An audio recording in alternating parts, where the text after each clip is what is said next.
We are here with Damiano David at the famous El Rey Theater in Los Angeles.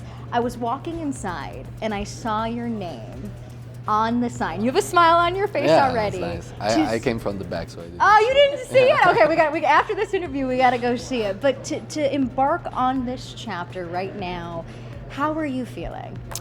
It's beautiful for me. It's something that I felt like I needed to do, and now that it's becoming reality, I have a couple of songs out, and I have the chance to play in front of fans and people, etc. It's beautiful, and I honestly don't feel much pressure. It's like very fun. I kind of got back that enthusiasm that I had when I was 17, 18. So it feels good. Gosh, and here tonight you get to play some unreleased music for your fans. Yeah. What type of emotions do you experience ahead of an intimate show like this, especially on music that means so much to you? I think that for me, performing live, it's something that I'm very used to and that I value a lot. So I learned through times to kind of zone out and don't feel too many emotions, because that can be kind of not the best thing to do. But again, like the pressure for this project in general is not really there. Okay. It's like something that I'm really doing for fun. So like the main thing, it's always excitement. And again, it's like some unreleased music that I'm very happy to have the chance to play live. Why was this the perfect time for you to do this solo music? Oh, I wish I knew. It's just I listen to my body, I listen to my feelings, and so it's been kind of my brain and body suggested me that this was the right time, and I'm just glad that I followed my instincts. Yeah. When fans listen to this album, what types of influences will they hear coming from you? Whether it be other artists or other sounds that almost translate into your music now? I don't know, there's a lot of influences. Like there's all the music I listen to, so there's probably some things that I'm not even aware of. But it's in your DNA and it comes out. Yeah, there's, I don't know, a lot of Keen, Killers, Strokes. There's some like Elton John, that's some music like theater. There's a lot of stuff, honestly. Do you bounce your music off of Dove and Yeah, okay. sure. She's the first to listen, always. Gosh, I'm so happy for you personally and also professionally, because I feel like one of the biggest blessings that we can have as humans in life is when we reach that happiness professionally, and then we also have it personally, and you have this teammate, right, who understands your grind and your art and is so supportive of you as you are of her. How special is that support for you, and how important is that? You have the sweetest little smile on your face. No, I think that like in general, that's my main goal now in life, to have a personal life that works and feels healthy for me, and thank God like I found the person that it's really on the same track, and we really understand each other, and it's beautiful. It makes everything way easier and more beautiful, so it's a blessing, definitely. Like I said, I'm so happy for you. Can we keep our fingers crossed for a possible collab between you two? I gotta wait. We gotta wait. Many years. Call me when it breaks your heart next summer, baby. I'll be waiting. Yeah. Call me when you all up, my lover, and I'll be there to lick your tears. Has this been something that has been almost a long time coming, that's been in the back of your mind? Because the sound here is a bit different from Måneskin. Yeah, sure. It's very different. The sound was not in the back of my mind, honestly. Like, I didn't know what my sound was gonna be, and that was part of the fun, honestly. Like, just throwing ideas in and see what I was most attracted to. The idea of a project has always been in the back of my mind, and then in the last 2 years, I would say, has become bigger. And again, I'm glad that I had the chance to do it, honestly. And you get to experiment, I feel like, on this journey being solo. What's been the most fun part about this venture? For me, the creative part, it's always the most fun, like from even just starting to go and do sessions and write music, and then once you have the music, imagining like the video clips and how are we going to describe the album. That's my favorite part, honestly. And then I also again get the chance to play live, and that's pretty fun too.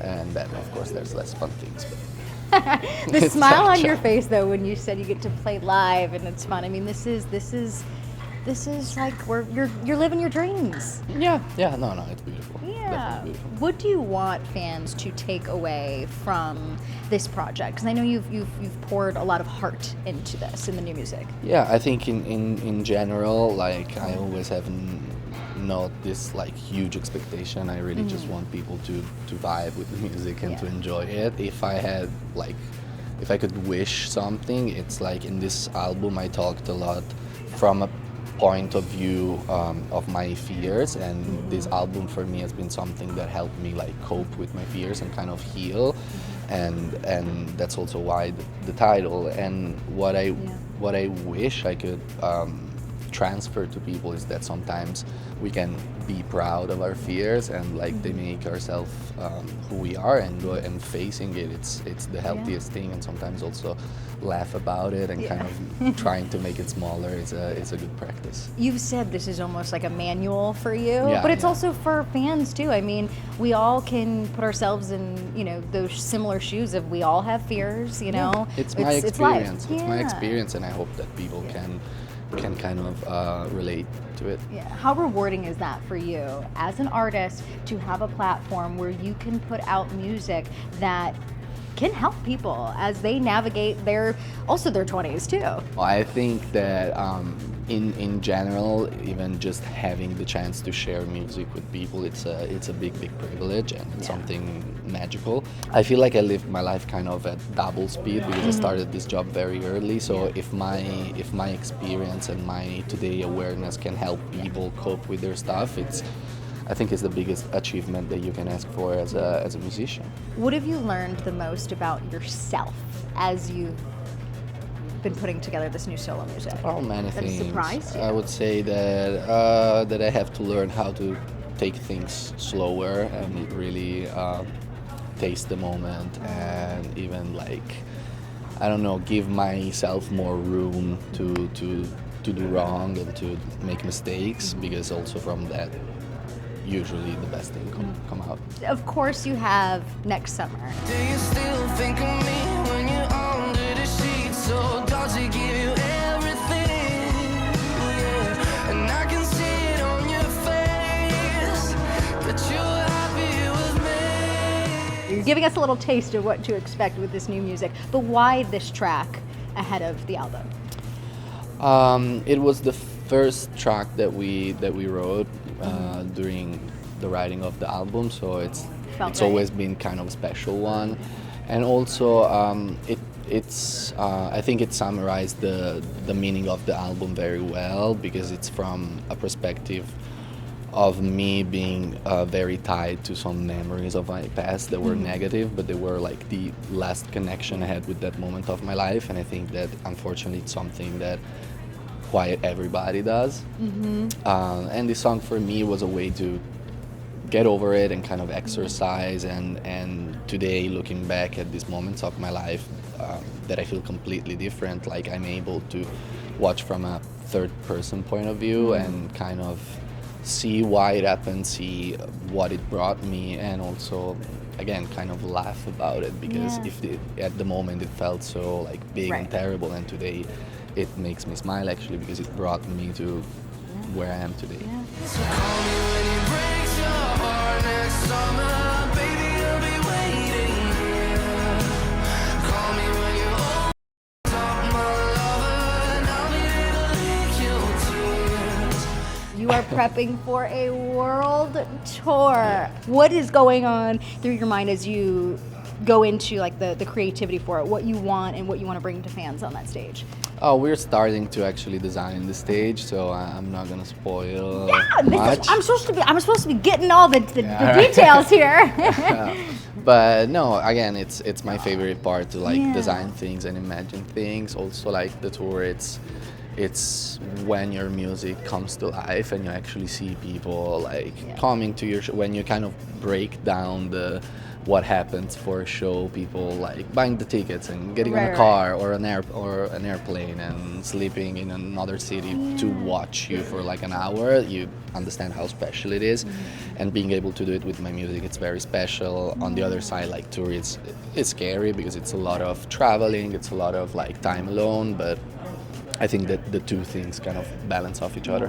What do you want fans to feel when they come to this tour? Honestly, like what I would love to be able to do is kind of to make them forget that it's a show, and create an environment where you really let yourself go, and it's not really about me being on stage and them watching me. I would like to kind of break that barrier that the stage creates and make something that feels interactive and feels also like unique for the place I'm doing it.